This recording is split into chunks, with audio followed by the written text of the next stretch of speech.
জনাব আসিফ মাহমুদ সজীব ভাইয়া, আপনাকে আমাদের অনুষ্ঠানে স্বাগত জানাই। আপনি আপনার ব্যস্ততার মধ্যে আমাদের সময় দিয়েছেন, সেজন্য শুভেচ্ছা, কৃতজ্ঞতা এবং ধন্যবাদ জানাবেন। খালেদ ভাই, আপনাকে অনেক অনেক ধন্যবাদ আমাকে আজকে দাওয়াত করার জন্য। জনাব আসিফ মাহমুদ সজীব ভাইয়া, মানে কোটা বিরোধী আন্দোলন থেকে চাকরির বৈষম্য দূর করার যে আন্দোলন, সেইটাতে আপনারা সফল, এবং সেই সফল থেকে রাষ্ট্রের সর্বোচ্চ, মানে নির্বাহী বিভাগের সর্বোচ্চ স্তরের আপনি দায়িত্ব পালন করেছেন অন্তর্বর্তী সরকারের সময়। মানে দেশের গুরুত্বপূর্ণ সব মন্ত্রণালয়, যেটা আমরা আসলে পরিচিত বললাম, আপনার হাতে ছিল। আমাদের প্রশ্ন হচ্ছে যে এই মুহূর্তে আপনার পেশা কি? মানে আপনি এখন আর্থিক আয় রোজগার কি করছেন, জানাব আসিফ মোহাম্মদ সজীব ভাইয়া? আহ আমার পেশা বলতে আমি কিছুদিন আগে বলেছিলাম এক জায়গায় যে আমি চাকরি করছি। তো আচ্ছা। আসলে প্রায়র এক্সপিরিয়েন্স বলতে সরকারের দায়িত্ব পালন করাটা, এটাই এখন মানে জব এক্সপিরিয়েন্স আর কি। হুম, আহ, হুম। আর এর আগে জাস্ট ফ্রেশ গ্রাজুয়েট ছিলাম। তো সেই জায়গা থেকে আমাদেরই বিশ্ববিদ্যালয়ের কয়েকজন বড় ভাইয়ের একটা উদ্যোগ বা স্টার্ট আপের কনসালটেন্সি বা মোটামুটি ওনাদের আইডিয়া জেনারেশন প্রজেক্ট এই প্রসেসের মধ্যে থাকা, হুম, এর মধ্যে আছে। এবং অনেকটা বলা যায় যে গুডউইল থেকেই ওনারা হুম। স্যালারি দেন। কারণ সময় খুব একটা যতটুকু ইয়া ছিল সেটা হয়তো দিতে পারি না সেভাবে। হুম। এন্ড ওনাদের সাথেই আছি, আপাতত কাজ করছি। উম, এনসিপির যে প্রধান আছেন, যে আহ্বায়ক জনাব নাহিদ ইসলাম, উনি তো কনসালটেন্সি করছেন একটি ফার্মে, আমরা জানতে পেরেছিলাম। যে তখন আমরা প্রশ্ন করেছিলাম যে এনসিপিকে কি এরকম একটা মডেলে কখনো করা হবে যে আপনি যদি আসলে ফুল টাইম কাজ করেন, দল থেকে আপনারা এক ধরনের বেতন নিলেন, যেহেতু আপনার আসলে এনসিপির জন্য অনেক সময় দিতে হয়, আমরা দেখতে পাচ্ছি যে আপনাকে বিভিন্ন জায়গায় যাইতে হচ্ছে, সেইটা কি আপনাদের কোনো চিন্তায় আছে যে এনসিপি থেকে ফুল টাইম? আমরা আমাদের ফাইন্যান্সিয়াল পলিসিটা নিয়ে কাজ করেছিলাম, তো হুম, একটা হুম। খসড়া আমাদের কাছে আছে এবং আমরা সেখানে একটা প্রসেস তৈরি করেছি যে আমাদের বিভিন্ন পর্যায়ের যেই নেতা কর্মীদেরকে ফুল টাইম পলিটিক্সটাতেই সময় দিতে হবে, একদম টপ হুম, থেকে শুরু করে হুম, হুম। আহ উপজেলা পর্যায় পর্যন্ত, তাদের জন্য আমরা একটা স্যালারি ঠিক না, তাদের খরচের একটা ব্যবস্থা আমরা করব, যে আসলে অন্য প্রফেশন করতে পারবে না পার্টি করার কারণে। তো সেটা আমাদের এখনো অন প্রসেস, অন ডিসকাশন আছে। এই আহ, আহ, এটা আমরা দ্রুত ইন্ট্রোডিউস করবো এবং এটার মধ্যে দিয়ে, কারণ আমাদের দেখা যায় একটা উপজেলা পর্যায়েরও যারা টপ লিডারশিপ বা টপ হুম, সংগঠক, হুম, হুম। তাদের ফুল টাইম সংগঠনে দিতে হচ্ছে, রাইট। কাজ করতে হচ্ছে। ফলে যখন আমরা একটা স্ট্রাকচারালি তাকে একটা ফান্ড দিতে না পারবো, তখন তাকে আসলে অন্য উপায় খুঁজতে হয়, যেটা আসলে বাংলাদেশে প্র্যাকটিস অনুযায়ী খুব একটা ভালো কিছু হয় না।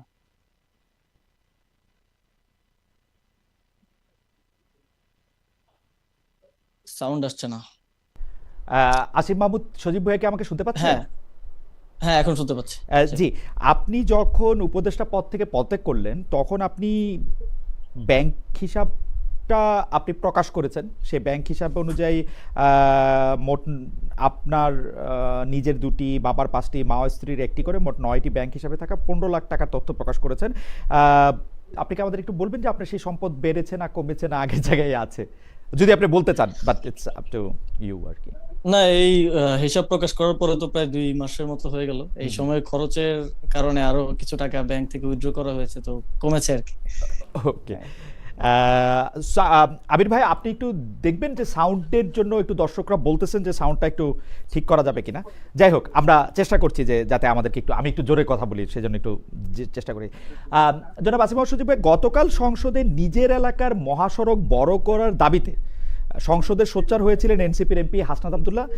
তিনি বলেছেন কাজ না হওয়ায় এলাকায় তিনি মুখ দেখাতে পারেন না। এই বিষয়ে গতকালই সাবেক উপদেষ্টা মাহফুজ আলম অভিযোগ করে ফেসবুকে পোস্ট দিয়েছেন।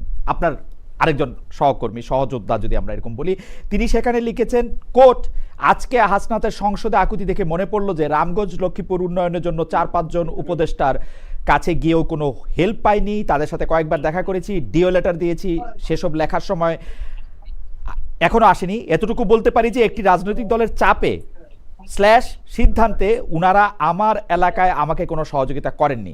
হাসনাত বলছেন এলাকায় মুখ দেখাতে পারবেন না, আর আমার মুখটা ঢেকে দিয়েছিলেন আমার সহকর্মীগণ, খোদা তাদের মঙ্গল করুন। জনাব আসিফ মাহমুদ সজীব ভাই, আপনি বরাবরই মানে বিভিন্ন বিষয়ে প্রশ্ন করা হলে সত্য কথা বলার জন্য আপনি বিখ্যাত বা খ্যাতিমান। আপনি কি একটু বলবেন ওই ৪-৫ উপদেষ্টা আসলে কে, আবার কোন দলের চাপে আসলে মাহফুজ আলমের এলাকায় এটি দেওয়া হয়নি? কি মানে আপনি একটু আমাদেরকে একটু লাইট দিবেন কিনা এই ব্যাপারে? না, এখানে আসলে হাসনাত ভাই যে রাস্তাটার কথা বলেছেন, হুম, হুম। সেই রাস্তাটার জন্য আমি নিজেও ডিও লেটার পাঠিয়েছিলাম। সেটা হচ্ছে আমাদের চট্টগ্রাম থেকে সিলেট যে রোডটা, খুবই ন্যারো একটা রোড, এবং এটা দিয়ে ট্রাক বাস সমানে চলাচল করে, এবং 2 বছর পর পরই রাস্তা নষ্ট হয়ে যায়। তো এটা ওয়াইডেন করার জন্য আমি নিজে ডিও লেটার দিয়েছিলাম, কিন্তু আনফরচুনেটলি আমলাতান্ত্রিক জটিলতা বলি বা হচ্ছে এটা হতে পারে, এক একজন একইভাবে রিড করতে পারে। এটা হতে পারে যে যে উপদেষ্টা দায়িত্বে ছিলেন তারও হয়তো ইয়া ছিল না। আবার সরকারি এই রোডস এন্ড হাইওয়েতে আমার জানা মতে যখন একটা রাস্তা ওয়াইডেনিং বা এরকম প্রজেক্ট নেওয়া হয়, ইট tax A lot of time. মানে আপনার এটা আগে প্ল্যানটা করতে হয়, পরের বছরের বাজেট অনুমোদন হয়, তারপর আসে। তো 1 বছর 1.5 বছর আমরা যে সময়টা ছিলাম, এটা খুবই ছোট সময়ে একটা রোডস এন্ড হাইওয়ের একটা রাস্তা ওয়াইডেনিং করা বা বড় করার জন্য। তো এটা হতে পারে অসহযোগিতা, হতে পারে আমলাতান্ত্রিক জটিলতা, কিংবা সময়ের একটা টাইম কম থাকার কারণে হয়নি। এটা এক একজন এক একভাবে রিড করতে পারে। আমার জায়গা থেকে আমি এভাবেই দেখেছি যে এটা টাইমের কারণে হয় নাই। যে রাস্তাটার কথা আসনাদ ভাই বললেন, এটা এখন আমার মনে হয় যে বাস্তবায়ন করা সম্ভব। বাট মাহফুজ ভাই ঠিক কাদের কথা বলেছেন এটা আমার জন্য আসলে আমার কাছেও পরিষ্কার না। মাহফুজ সাহেব আপনার কাছে এসেছিলেন কিনা, কারণ এইটা আমরা এরকম প্রায় শুনতাম যে আপনি যা বলেন তাই হয় এসব ক্ষেত্রে, আপনি যেখানে যেটা বরাদ্দ দেন বা যেখানে যেটা সিদ্ধান্ত দেন সেটা তাই হয়, মানে সরকারের ভিতর থেকেও শুনতাম, বাইরে থেকেও শুনতাম। মাহফুজ সাহেব আপনার কাছে এসেছিলেন কিনা, মানে এই ব্যাপারে? না আসলে এটা এটা তো কাজের পরিধি আছে। যেমন হাসনাত ভাই যে রাস্তাটার কথা বলেছেন সেটা রোডস এন্ড হাইওয়ে মিনিস্ট্রির আন্ডারে, তো সেটা কোনোভাবেই উপায় নাই যে আমি স্থানীয় সরকার উপদেষ্টাকে বললে সেটা সমাধান হবে। আবার আমার অধীনে যেটা ছিল সেটা হচ্ছে লোকাল রোডস, ব্রিজ, কালভার্ট। তো সেগুলোর বিষয়ে এবং মসজিদ, স্কুল, কলেজের বরাদ্দের বিষয়ে এগুলো যখন মাহফুজ ভাই আমাকে পাঠিয়েছেন, আমি সাথে সাথে সেটা কিছু জিনিস ছোটখাটো বিষয় এগুলা করে দেওয়ার চেষ্টা করেছি যেটা আমার অথরিটির মধ্যে ছিল। তো এটা আসলে এটা এক ধরনের পারসেপশন বাইরে তৈরি করা হয়েছে যে ছাত্ররাই সবকিছু করে, ছাত্ররাই সকল ক্ষমতার অধিপতি। আসলে এরকম না। এই সরকারে যতক্ষণ পর্যন্ত ছাত্রদের একটা খুব প্রয়োজন ছিল, যখন মাঠে বারবার আন্দোলন হচ্ছে, বিদ্রোহ হচ্ছে, এগুলো ঠেকানোর জন্য ছাত্রদের প্রয়োজন, ততক্ষণ পর্যন্ত ছাত্রদের একটা অথরিটি ছিল বা দেয়া হয়েছিল। যখন সেটা মোটামুটি আমরা ম্যানেজ করতে সফল হই, তখনই দেখা গেছে সরকারে আরো বিভিন্ন এস্টাবলিশমেন্ট বলি বা বিভিন্ন গ্রুপ বলি, তারা সরকারের কন্ট্রোল বিভিন্ন সময় এক এক দিকে এক এক সময় গিয়েছে। আপনার সাথে আগের আলোচনায় আমি বলেছিলাম যে এই ক্ষমতার কেন্দ্রটা এক জায়গায় ছিল না, এটা বিভিন্ন সময় বিভিন্ন দিকে গিয়েছে। না, এটা আপনি আগে বলেছেন এবং আমি আপনার কথা অনেকগুলি জায়গায় কোট করেছি। আমার স্পষ্ট মনে আছে যে আপনার বিরুদ্ধে যখন অভিযোগ করা হলো যে আপনি উত্তর ঢাকার প্রশাসককে আপনি এককভাবে নিয়োগ দিয়েছেন, আপনি আমার অনুষ্ঠানে সেই স্পষ্ট বলেছিলেন কিন্তু যে এটা উপদেষ্টা পরিষদের সম্মিলিত সিদ্ধান্ত। কিন্তু তার আগে আমার উপদেষ্টাদের সাথে কথা হয়েছে, যিনি মুখপাত্র ছিলেন সরকারের প্রেস সচিব, উনিও কিন্তু এই ব্যাপারটা চেপে গিয়েছেন, বলেন নাই, বরং আপনার কথাই বলেছেন যে আপনি এটা করেছেন। তো সেইটা আপনি বলার পরে আমি কিন্তু অনেককেই জানতে চেয়েছি যে এইটা কিরকম কথা হলো। হাওয়েভার আমি কিন্তু ভালো উত্তর পাই নাই, যে মানে এটার পরিষ্কার উত্তর পাই না। আপনি কি এই সব প্রসঙ্গে কিছু বলবেন যে বেশিরভাগ সিদ্ধান্তের ক্ষেত্রে বলা হয়তো যেটা আসিফ মাহমুদ সজীব ভাই করছেন? না, এটা দুঃখজনক যে আসলে এই সরকারের অনেকেই দায়িত্ব নিতে চায় না। যেমন বিএনপি সরকার একটা খারাপ কাজ করলো, পলিটিক্যাল গভর্নমেন্ট হতে সে তার দায়িত্বটা নিয়ে নেয়। আমাদের যে সরকার ছিল অনেকেই একটা যে এটা আমি দায়িত্ব নিতে গেলে আমার উপর কোনো কনসিকুয়েন্স আসে কিনা, তো এই সাহসিকতাটা দেখানোর এটার একটা অভাব আছে। তা আমি এটা স্পষ্টই বলেছি এবং এটা আমি চ্যালেঞ্জ করেই বলছি যে ঢাকা উত্তর সিটি কর্পোরেশনের যে প্রশাসক নিয়োগ দেওয়া হয়েছিল সেটা সিদ্ধান্তটা ক্যাবিনেটে হয়েছিল, এবং সেদিন আমি নিজেও ক্যাবিনেট মিটিং এ উপস্থিত ছিলাম না। সেটা একজন উপদেষ্টা তার নাম প্রস্তাব করেছিলেন এবং প্রস্তাবের ভিত্তিতে ক্যাবিনেটের সিদ্ধান্ত হয়েছিল। আমাকে সেটা বাস্তবায়ন করতে বলা হয়েছিল, আমি সেটা বাস্তবায়ন করেছি। এবং স্বাভাবিকভাবেই একটা সরকার যখন এত বড় ডিসিশন হয়, যে এখন বিএনপি প্রশাসক নিয়োগ দিচ্ছে, এটা কি প্রধানমন্ত্রী কনসার্ন ছাড়া হচ্ছে? এটা কি শুধু ওই অত্র মন্ত্রণালয়ের মন্ত্রী কিংবা প্রতিমন্ত্রী একা তো দেওয়ার তার সুযোগ নাই। এগুলো সাধারণত বড় সিদ্ধান্ত। একজন প্রশাসক সাধারণত একজন মেয়র মন্ত্রী পদমর্যাদার হয়। এই পর্যায়ে নিয়োগ, এবং এই যে দেখেন নিয়োগটা কিন্তু আমার স্বাক্ষরে হয় নাই, নিয়োগটা কিন্তু আমাদের এখান থেকে ফাইল গেছে, মাননীয় প্রধান উপদেষ্টার স্বাক্ষরেই হয়েছে। সুতরাং এটা সেখানকার তাদের কনসার্ন না থাকলে এটা তো এখন বলতে পারবে না যে না দেখে স্বাক্ষর করেছে বা এরকম কিছু। কিন্তু একটা ব্যাপার আছে যে কেউ দায় নিতে চায় না, বা এই ধরনের একটা ব্যাপার আছে। এটা তো দায়ের প্রশ্ন না, যেখানে সব জায়গায় লেখালেখি হচ্ছে যে আপনি যেহেতু ওই মন্ত্রণালয়ের উপদেষ্টা, আপনার উপর যখন চাপানো হচ্ছে, এটা তো দায় নেওয়ার প্রশ্ন না। এটা তো ক্যাবিনেট বলবে যে আমরা সবাই মিলে এটা করছি, বা ডক্টর ইউনূস বলবে। এটা খুবই আমার কাছে খুবই বাজে উদাহরণ মনে হয়েছে। মানে এটা আমি আপনার কাছে কিন্তু প্রথম শুনেছি, আমার অনুষ্ঠানে এসে যখন আপনি বলেছেন আমি যেটা প্রথম শুনেছি এবং আমি আশ্চর্য হয়েছে। আমি এটা ভেরিফাই করার জন্য আরো 4-5 জনকে জানতে চেয়েছি। না, এটা খুব দুঃখজনক। দেখেন আমার প্রসেসটা যদি আমি বলি, ফাইলটা স্থানীয় সরকার মন্ত্রণালয়ে প্রসেস হয়েছে, হুম, কিন্তু সেটা পাঠানো হয়েছিল চূড়ান্ত অনুমোদনের জন্য প্রধান উপদেষ্টার দপ্তরে, হুম, এবং সেখান থেকে অনুমোদিত হওয়ার পরে কিন্তু নিয়োগটা হয়েছে। হুম, নিয়োগটা এমন না যে আমার এখান থেকে অনুমোদন দিয়ে নিয়োগটা হয়ে গেছে, তো হুম। সেখানে অবশ্যই সিদ্ধান্ত ছিল, সিদ্ধান্ত ছাড়া তো সেখান থেকে নিয়োগটা হওয়ার কথা না। এটা একটা কমন সেন্সের বিষয়, কিন্তু অনেক ক্ষেত্রে আসলে এই জায়গাগুলোতে আমরা স্বাভাবিক, আমি এটাকেও স্বাভাবিকভাবে দেখতে চাই, কারণ হচ্ছে এখানে যদি 20 জন উপদেষ্টা থাকে, 20 জন 20টা ব্যাকগ্রাউন্ড থেকে এসেছেন, 20টা জায়গা থেকে এসেছেন, 20 জনের 20 রকম রাজনৈতিক বোঝাপড়া থাকতে পারে। তো উনারা এখন ক্ষমতায় নাই, thought উনাদের নিয়ে আমি process। কিছু বলতে চাই না, কিন্তু আমার কাছে মনে হয়েছে যে উনাদের আজকে না হোক কোনো না কোনো দিন ইতিহাসের খাতিরে এই প্রশ্নের উত্তর দিতে হবে, কেন উনারা এইটা বলেন নাই আরেকজন মানে ছাত্র উপদেষ্টার কথা বলে তাকে আসলে আমি আমি আমি ঠিক জানি না, মানে আপনার বিরুদ্ধে অনেক অভিযোগ থাকতে পারে, কিন্তু এই অভিযোগটা বা এই দায়টা আপনাকে কেন নিতে হয়েছে আমি এটা জানি না। মানে এটা আমি সবসময় যখনই যে উপদেষ্টাকে পাবো তা সবাইকে জিজ্ঞেস করবো, সাবেক উপদেষ্টাকে। হাওয়েভার না খালেদ ভাই, এখানে জি অনেক ক্ষেত্রে আসলে সরকারের ছাত্রদেরকে এক ধরনের সামনে রাখা হয়েছে, এবং এক ধরনের সামনে রেখে অনেক কিছুকেই ওভারকাম করার, ম্যানেজ করার চেষ্টা করা হয়েছে, এবং সেটার একটা রিপারকেশন আমরা দেখেছি একটা সময় যখন বিএনপি আমাদের পদত্যাগ চাইলো, হুম। এবং তারা মনে করলো যে এরাই অনেক কিছু মনে হয় করছে, কিন্তু এখন আমরা বুঝতে পারছি যে আসলে খেলোয়াড়রা কোথায় কোথায় ছিল এবং কারা কারা খেললো আর কি অনেক কিছু। না আপনারা তখন মনে হয় নাই যে আপনার খেলোয়াড় খেলা যেগুলি আমরা এই সময় বলতেছিলাম, এবং সবচেয়ে বড় কথা কি জানেন, আমার কাছে মনে হয় আপনি যে এই মুহূর্তে যে কথাটা বলেন কিছুক্ষণ আগে, যে বিএনপি সরকার যা কিছু করে তার জন্য চূড়ান্ত অনুমোদনের জন্য তো পার্টির প্রধান বা দলের প্রধান বা সংসদের প্রধানকেই আসলে শেষ সিদ্ধান্তটা নিতে হয়। তো সেই ক্ষেত্রে আপনার কাছে মনে হয় না যে ডক্টর মোহাম্মদ যত খেলায় যত কিছু হোক, ডক্টর মোহাম্মদ ইউনূসই আসলে মানে হোয়াট ডু ইউ থিঙ্ক, যেটা তো 4 জন উপদেষ্টা 3 জন উপদেষ্টা ব্যাপারটা এরকম হওয়ার কথা না? অবশ্যই একটা স্ট্রাকচার যখন ওয়ার্ক করে, এটা পিরামিডের মতোই ওয়ার্ক করে। টপ যে থাকে তার, ইভেন তার যদি অনুমতি নিয়ে নাও হয়, সেটা দায়িত্বটাও তাকে আসলে মানে নিতে হয়, কারণ এটা এইভাবেই ওয়ার্ক করে সবসময়। বাট এটা অনেক সময় যেটা হয়েছে, যেমন যেমন মনে করেন যে বিসিএস পরীক্ষা পিছাবে কি পিছাবে না, এটা নিয়ে ছাত্রদের একটা আন্দোলন, সেটা তো আর আমার দায়িত্ব না, সেটা ইউজিসির দায়িত্ব, ইউজিসির সাথে শিক্ষা মন্ত্রণালয় সম্পর্কিত, কিংবা তো ওকে, সেটা সমস্যার সমাধান করার জন্য ছাত্রদেরকে এক ধরনের সামনে যেতে হয়েছে, বা অনেক সময় আমাদেরকে উপদেষ্টারাও বলেছেন যে একটু এই আমার মনে হয় যে ওনারা এখন মানে যাই হোক, আমি পরবর্তী প্রসঙ্গে আসি। আমি ইলেকশনের একটু আগে তারপরে বাংলাদেশে গিয়েছিলাম, সে বাংলাদেশে যাওয়ার পরে আমার একটা সংবাদ সম্মেলনে তারেক রহমান সাহেব তখনও প্রধানমন্ত্রীর দায়িত্ব পালন করেন, আমি তাকে ইলেকশন ইঞ্জিনিয়ারিং একটা প্রশ্ন করেছিলাম, আপনি আমাকে সেটাতে সমালোচনাও করেছিলেন যে আমি তাকে অনুমতি দেন বলেছিলাম কিনা, না আমি অনুমতি দেন বলিনি, আমি অভয় দেন কিনা এবং একই বাক্যে সেই প্রশ্ন করেছিলাম। সেই প্রশ্ন আপনাকেও করতে চাই আমি এখন, যে ইলেকশন ইঞ্জিনিয়ারিংটা কে অনেকে বলেন যে আপনি আসলে ইলেকশন করতে পারেন নাই, কারণ হচ্ছে এই ইলেকশন ইঞ্জিনিয়ারিং এর কারণে। অনেকে বলেন যে আপনি ভাগ বাটোয়ারার কারণে বাদ পড়েছেন। আবারও মাহফুজ আলম সাহেবের কথা বলতে হয়, এই ভাগ বাটোয়ারার দিকে ইঙ্গিত করে বিএনপি সরকারের শপথের দিন সাবেক তথ্য উপদেষ্টা আপনার সহকর্মী যার কথা আমরা বলছিলাম, যারা মাহফুজ আলম ফেসবুকে লিখেছিলেন, নির্বাচনী বাটোয়ারা মেনে নিয়ে এখন বিরোধিতার নাটক বন্ধ করেন।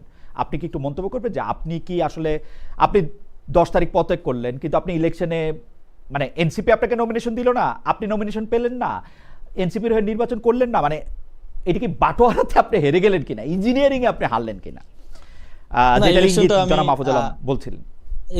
ইলেকশনটা আমি আমার ব্যক্তিগত সিদ্ধান্তের জায়গা থেকে এবং আমাদের সাংগঠনিক সিদ্ধান্তের জায়গা থেকে করিনি। হুম, এটার সাথে অন্য আমার কাছে যখন নমিনেশন জমা দেওয়ার ফাইনাল দিন হয়, তখন আমার মনে আছে আমার কাছে 3টা পার্টির প্রত্যয়নপত্র ছিল, হুম, এবং একাধিক আসনের প্রত্যয়নপত্র তারা পাঠিয়েছিলেন আমি যদি জমা দিই। কিন্তু আমি তখন আমাদের পার্টির সাথে আলোচনা হয়, জোট গঠনকে কেন্দ্র করে পার্টির মধ্যে এক ধরনের ভাঙাগড়া এবং সবচেয়ে ক্রাইসিস মোমেন্টটা পার্টি তখন পার করেছে।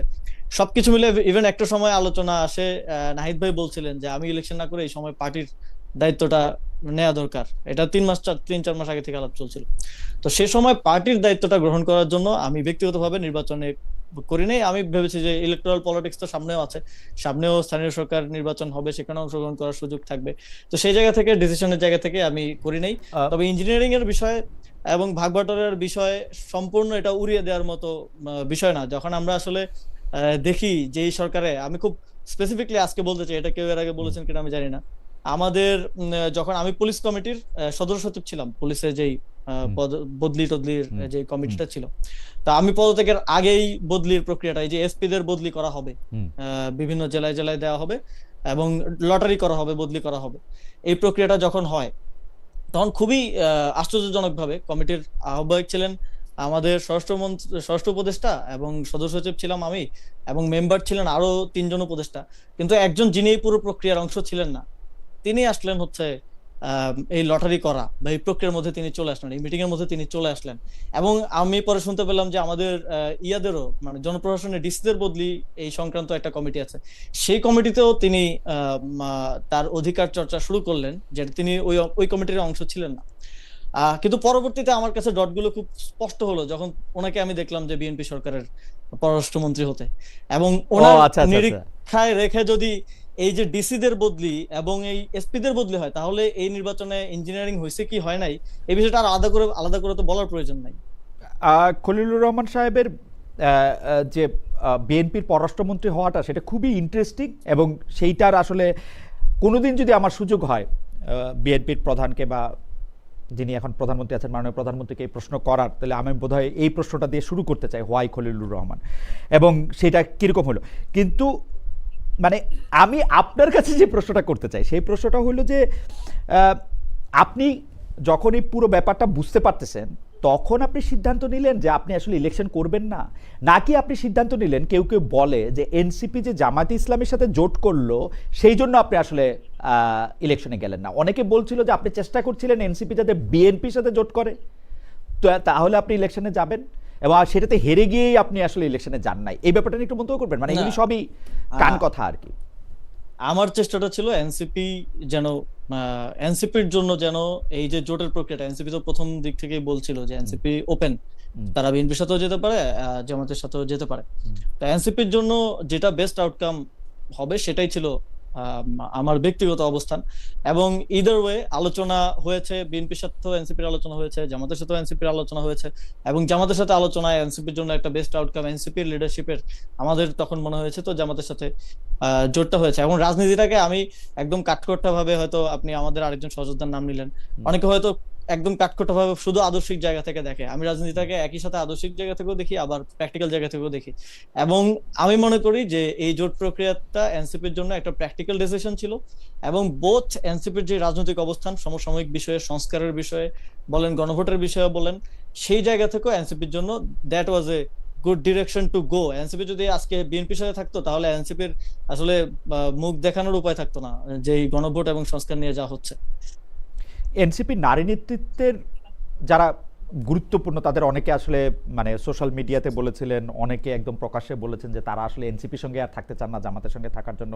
কিন্তু পরে আবার তারা তো নির্বাচনই করলেন না কেউ কেউ, কিন্তু পরে তারা আবার এনসিপিতে থাকছেনই, নেতৃত্বও দিচ্ছেন, এনসিপির একটা নারী দলও তৈরি হয়েছে। এবং আমি যেটা জানি মানে কিছু কিছু ক্ষেত্রে তারা হয়তো বিবেচিতও হচ্ছেন যে জামায়াতে ইসলামের কোটায় বা এনসিপির কোটায় নারী সংসদ সদস্য হিসাবে যাওয়ার জন্য। এই পুরো ব্যাপারটা আপনি পরিচালনা করছেন বা আপনি এটা মেনটেন করছেন, ব্যাপারটা কি ঠিক? উল্টা দিকও আছে, আপনি নাকি এনসিপি এবং জামায়াতের মাঝখানে একটি গলার কাটা, এবং আপনি থাকলে কোনোদিন এনসিপি আসলে খুব শান্তিমতো জামাতের সঙ্গে থাকতে পারবে না। দুইটাই যদি একটু আপনি বলেন, আসলে আপনি কোনটা? এই যে জোট হওয়ার পরে মনে হয় আমি সেই ব্যক্তি যে সবচেয়ে বেশি জোটের মিটিং এ অংশগ্রহণ করেছি, কারণ আমি নির্বাচন পরিচালনা কমিটির প্রধান ছিলাম।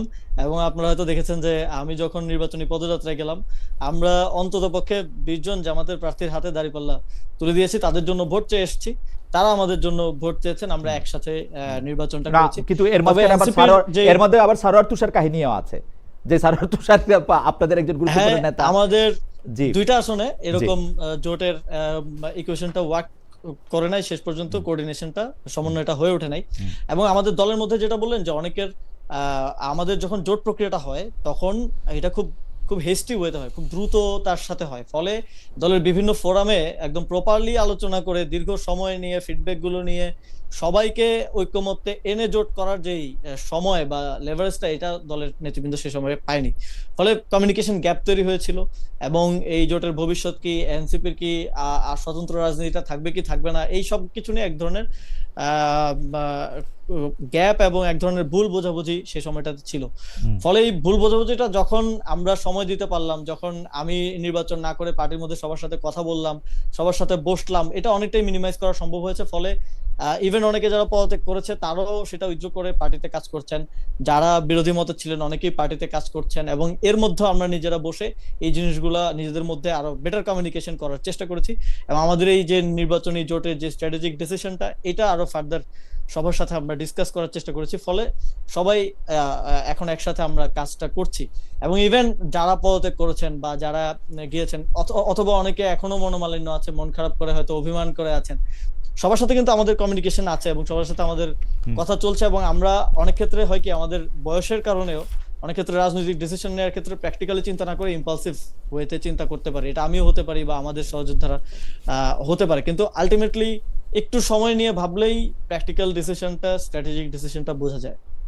ওকে, আপনি এমপি পদের নির্বাচনে অংশ নেন নাই, এই সিরিজেরই এটা প্রশ্ন আর কি, কিন্তু সবশেষে এনসিপি ঢাকা দক্ষিণ ঢাকা সিটি কর্পোরেশনের আপনাকে মানে মেয়র প্রার্থী হিসাবে এনসিপি একরকম ঘোষণাই করছে, মানে আপনিও তো এই ঘোষণার একটা পার্ট, কিন্তু এইবার তো জামায়াতে ইসলামী আপনাদের সাথে না থেকে আরেকজন নিশ্চয়ই প্রার্থী দিবেন যদি তারা নির্বাচনে অংশগ্রহণ করেন, তো সেই ক্ষেত্রে জামাত এবং এনসিপির মধ্যে একটা বড় দূরত্ব তৈরি হবে কিনা আপনি কি মনে করেন, নাকি এটা নিয়ে জোটের মধ্যে আপনার আলোচনা হয়েছে কিনা?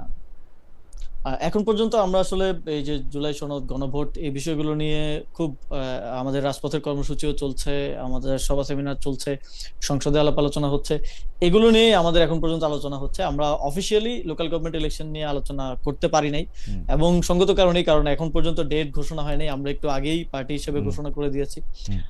এখন কারণ নির্বাচনের ডেট ঘোষণা হলে কিংবা কাছাকাছি একটা সময় আসলে হয়তো এই বিষয়ে আমরা ফাইনাল আলোচনা করতে পারবো। তবে এখন পর্যন্ত এনসিপি এককভাবেই স্থানীয় সরকার নির্বাচনে অংশগ্রহণ করার প্রস্তুতি নিচ্ছে। জোট হবে কিনা বা কোন পর্যায়ে হবে, কিভাবে হবে এই নির্বাচনে, সে বিষয়ে আমরা এখনো ফার্দার ফর্মাল কোনো আলাপ আলোচনা আমাদের সাথে জোট সঙ্গীদের হয় নাই, এটা আমরা করে তারপরে আমরা এটা ফার্দার বলতে পারবো আর কি। দর্শকদের প্রশ্ন একটা, জনাব আব্দুল আল মামুন বলছেন যে আসিফ সাহেবকে জিজ্ঞাসা করেন তিনি যে বলেছিলেন সশস্ত্র বিপ্লবের জন্য প্রস্তুত ছিলেন, সেইটা তারা কোথায় বিপ্লবের ট্রেনিং নিয়েছিল এবং বাংলাদেশ সেনাবাহিনী কোনো কর্মকর্তা তাদের প্রশিক্ষণ বা সহযোগিতা করেছে কিনা? জনাব আসিফ সজীব। আমরা সশস্ত্র বিপ্লবের ঘোষণা দেওয়ার জন্য প্রস্তুত ছিলাম, কিন্তু সশস্ত্র বিপ্লব করার যেই প্রস্তুতি, যেটা আমরা দেখেছি যে রাশিয়াতে হয়েছে বা বিভিন্ন জায়গায়, সেটা আমাদের ছিল না স্বাভাবিকভাবে। এবং আপনি যদি দেখেন 5ই আগস্টের 5ই আগস্ট আমাদের ছিল একটা ডু অর ডাই কল, এবং 5ই আগস্ট যদি আমরা সফল না হতাম তাহলে ওইটা ছাড়া আমাদের কোনো উপায় ছিল না।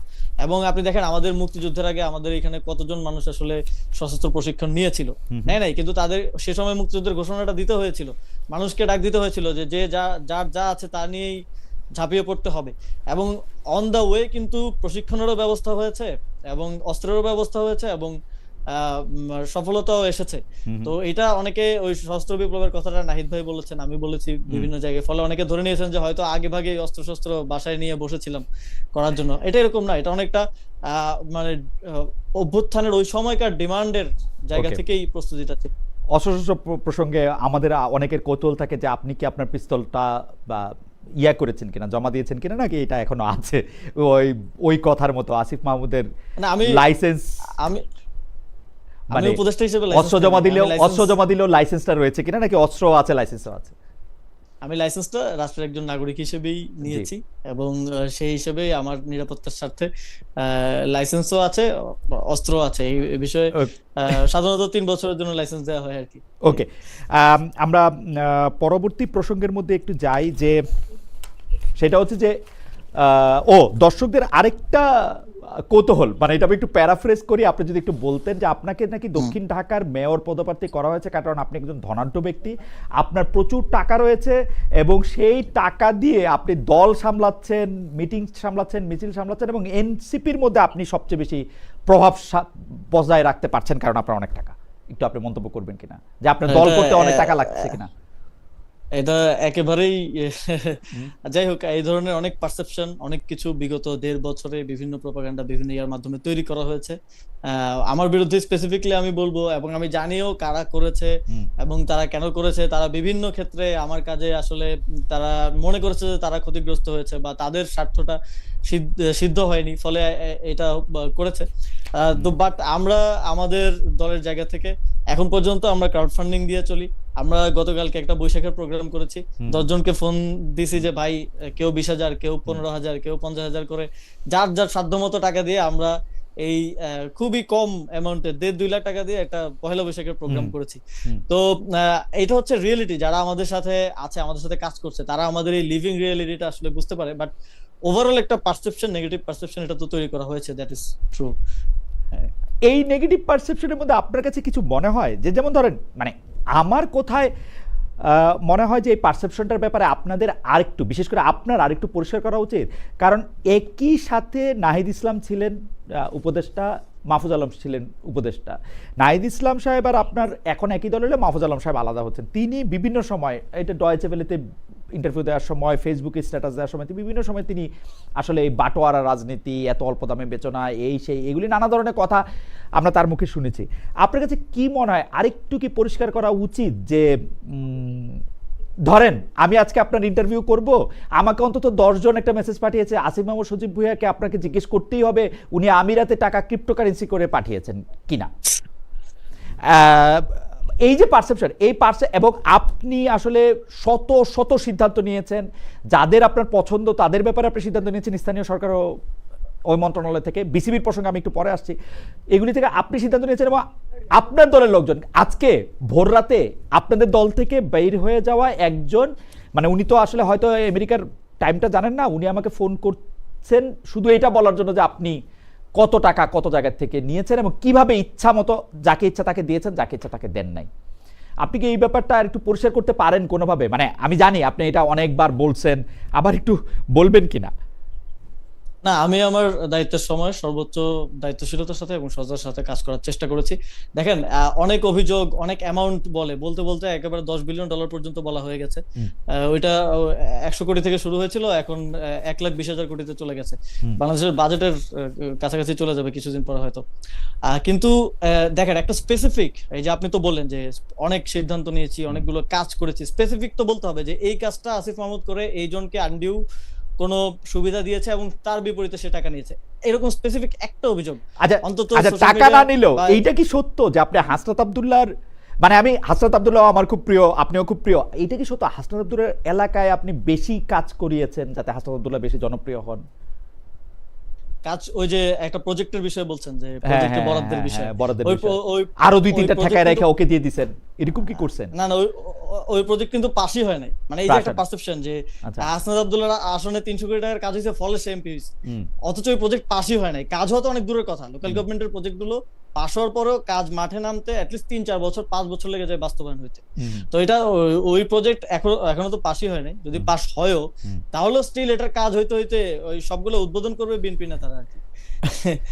তো সুবিধাটা কি তাহলে উদ্বোধন করুক, হাসনাত বলতে পারলো যে আসিফ আমাকে এটি অলরেডি দিয়ে দিয়েছে, তো সেজন্য একটু না, ওই প্রজেক্ট পাস হয় নাই তো। এবং ওইটা দেখেন নিউজটা কিভাবে করা হয়েছে, আমি ফ্রেমিংটা একটু আপনাকে বুঝাই, যদি স্পেসিফিক এটা কি আমরা কেস হিসেবে নেই। প্রজেক্ট পাস হওয়ার একটা লম্বা একটা প্রক্রিয়া আছে। মিনিস্ট্রি থেকে একটা ড্রাফট করা হয়, ডিপিপি যেটাকে বলা হয়, সেটা পাঠানো হয় আমাদের পরিকল্পনা কমিশনে। পরিকল্পনা সেটা অর্থ মন্ত্রণালয়ে পাঠানো হয়, অর্থ মন্ত্রণালয়ে ছাড় দিলে পরিকল্পনা কমিশনে পাঠানো হয়, সেখান থেকে পাস হলে তারপরে আবার মিনিস্ট্রিতে আসে, মিনিস্ট্রি পিডি নিয়োগ দিয়ে বাস্তবায়ন করে। তো এটা মিনিস্ট্রি থেকে যখন আসলে পরিকল্পনা কমিশনে পাঠানো হলো, পরিকল্পনা কমিশন কিন্তু একাধিক বৈঠক করে, অন্তত 15টা বৈঠক করে, তারা বাজেট কাটছাট করে, এটার বাস্তবতা নিরীক্ষা করে, তারপরে পাস করে। তখনই নিউজ করে দেওয়া হইলো যে প্রজেক্ট পাস হয়েছে, আসিফ মাহমুদ এত টাকা বরাদ্দ নিছে, হাসনাত আব্দুল্লাহ এত টাকা বরাদ্দ নিছে, অথচ দেখেন পরিকল্পনা কমিশন থেকে সেটা পাসই হয় নাই। তো এটা যখন বাংলাদেশের একটা বড় গণমাধ্যম করে এবং এই ধরনের একটা পারসেপশন তারা তৈরি করার জন্য করে, তখন এটা আসলে আমাদের মানে সাংবাদিকতার বস্তুনিষ্ঠতাকে প্রশ্ন করা ছাড়া কিছু করার থাকে না। যখন প্রজেক্টটা পাস হবে তখন আপনি বলতে পারেন যে প্রজেক্ট করে তারা নিজের এলাকায় বরাদ্দ নিয়েছে। বরাদ্দটা পাস না হওয়ার আগে আপনি কিভাবে বলতে পারেন যে আসলে বরাদ্দটা নিয়েছে? ওকে, আমি একটু আপনাদের দর্শককে আপনাকে দর্শকদের মতামত একটু পড়ে শোনায়। শামীম আহমেদ উনি মন্তব্য করছেন, যদি প্রশ্ন করতে ভয় পান তাহলে টকশো কেন করেন, মানে এটা আমাকে বলছে যে প্রশ্ন করতে ভয় পেলে টকশো কেন করেন। আরেকজন, ওনার নাম নাইম খান, উনি বলছে খালেদ ভাই বেশি দুর্নীতি করছে। ফাইন, আমি পরবর্তী প্রসঙ্গে যাই, যে খুবই ইন্টারেস্টিং।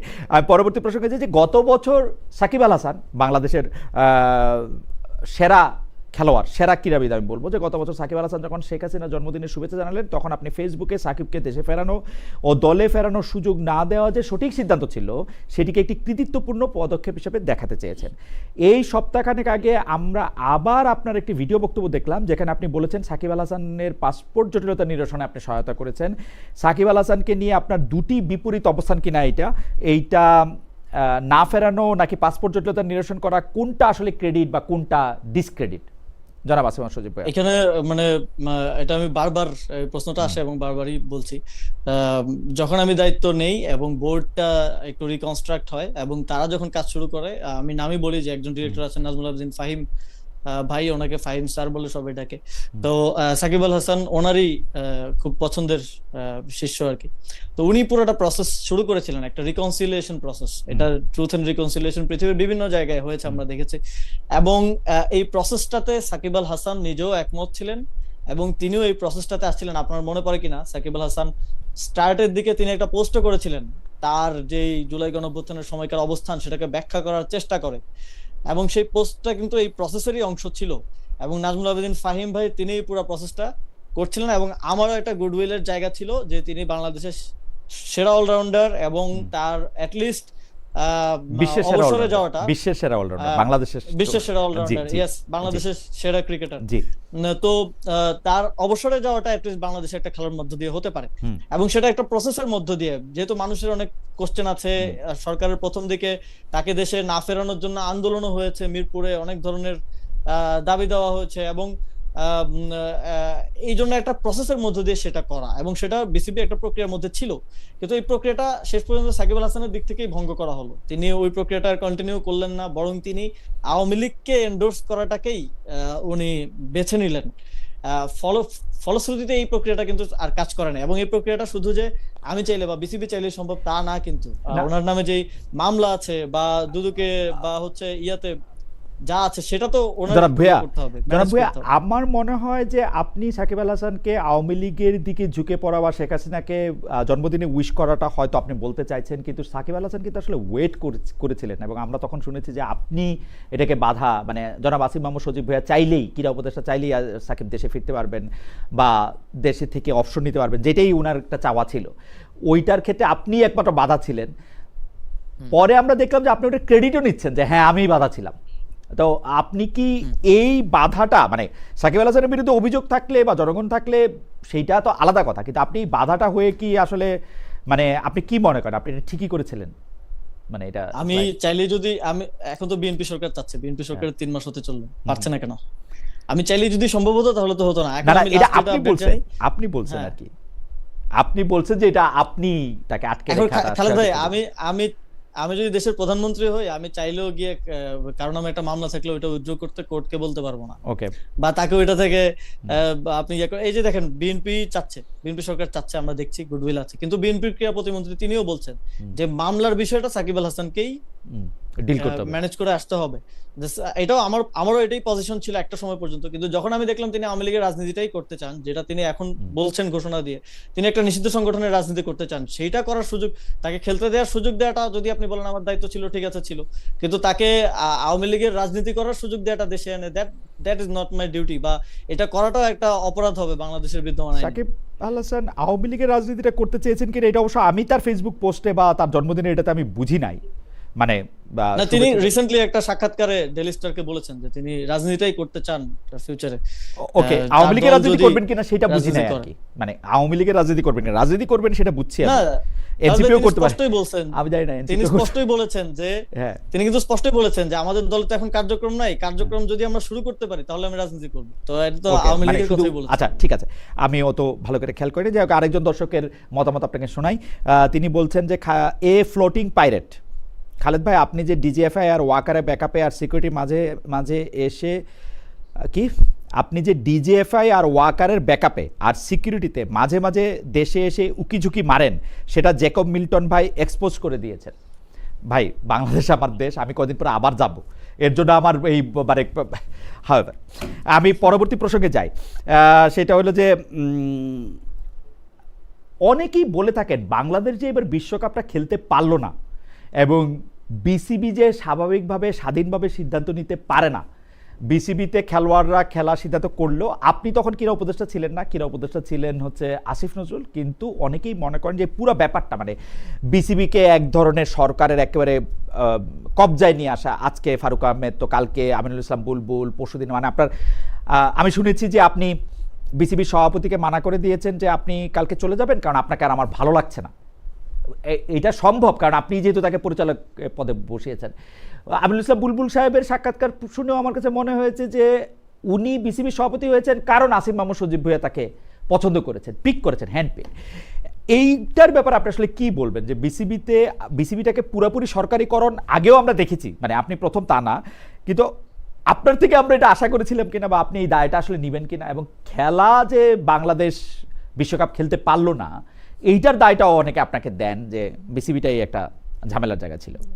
দেখেন, এখনো যদি আপনি বলেন বাংলাদেশ ক্রিকেট দল ভালো খেলছে না, এটার দায় আমার, তাহলে বলতে পারেন, কিন্তু তখন আমি সরকারে ছিলাম না, তখন আসিফ স্যার ছিলেন মন্ত্রণালয়ের দায়িত্বে, এবং তখন আমার যতটুকু কথা হয়েছে বা আমার থেকে যারা পরামর্শ চেয়েছে আমি তাদেরকে বলেছি যে খেলাটা উচিত বাংলাদেশের, না হলে এটা বাংলাদেশের জন্য ক্ষতি হবে, এটা কিভাবে মিনিমাইজ করে খেলা যায়, আর যদি কোনোভাবেই পসিবল না হয় এটা, যেহেতু আমাদের একটা আত্মসম্মানের জায়গায় বিষয়টা চলে এসেছিল, এবং আমিও মনে করি ক্রিকেট ডিপ্লোমেসির জায়গা থেকে ভারতকেও একটা ধাক্কা দেওয়া প্রয়োজন ছিল যে ক্রিকেটে আপনি যা ভারত যা ডিসাইড করবে দ্যাট ইজ নট ফাইনাল। এবং এই যে এই ক্ষোভটা কিন্তু বাংলাদেশের একার না, এটা অস্ট্রেলিয়ারও আছে, এটা ইংল্যান্ডেরও আছে, এটা পাকিস্তানের তো আছেই, এবং আফগানিস্তানেরও আছে, বাকিদেরও আছে, যে ভারত ক্রিকেটের মধ্যে একা অভিভাবকত্ব, একা যে এক ধরনের পোদ্দারি করার স্বভাব, এটা তাদেরকে একটা ধাক্কা দেওয়া প্রয়োজন ছিল, এবং এর মাধ্যমে এটা হয়েছে বলে আমি মনে করি।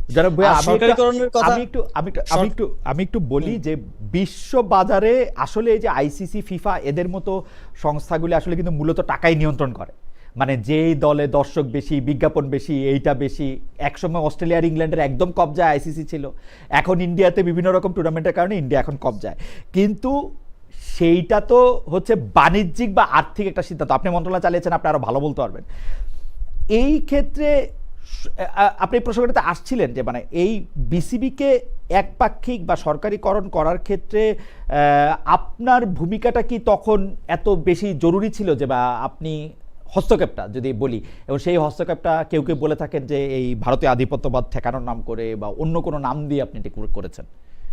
না, দেখেন প্রসেসটা দেখেন, আপনি যখন ফারুক আহমেদ আসলেন তখন বিসিবিতে প্রেসিডেন্ট ছিল না, তো দায়িত্বরত উপদেষ্টা হিসেবে আমাকেই দেখতে হবে যে প্রেসিডেন্টটা কে হবেন এবং কিভাবে হবেন, প্রসেসটা দেখতে হবে। আগের বোর্ডটা কিন্তু আমরা ভাঙতে পারিনি, বিএনপি সরকার এসে যদিও অনিয়মতান্ত্রিক ভাবে বোর্ডটা ভেঙে দিয়েছে, আগের বোর্ড কিন্তু আমরা ভাঙতে পারিনি। 15 জন ডিরেক্টর পালিয়ে গেছেন, 8 জন ছিলেন উপস্থিত, 10 জন ছিলেন, 2 জন পদত্যাগ করেছেন, আর 8 জন ছিলেন উপস্থিত, 8 জন দিয়ে আমাদের চালাতে হয়েছে।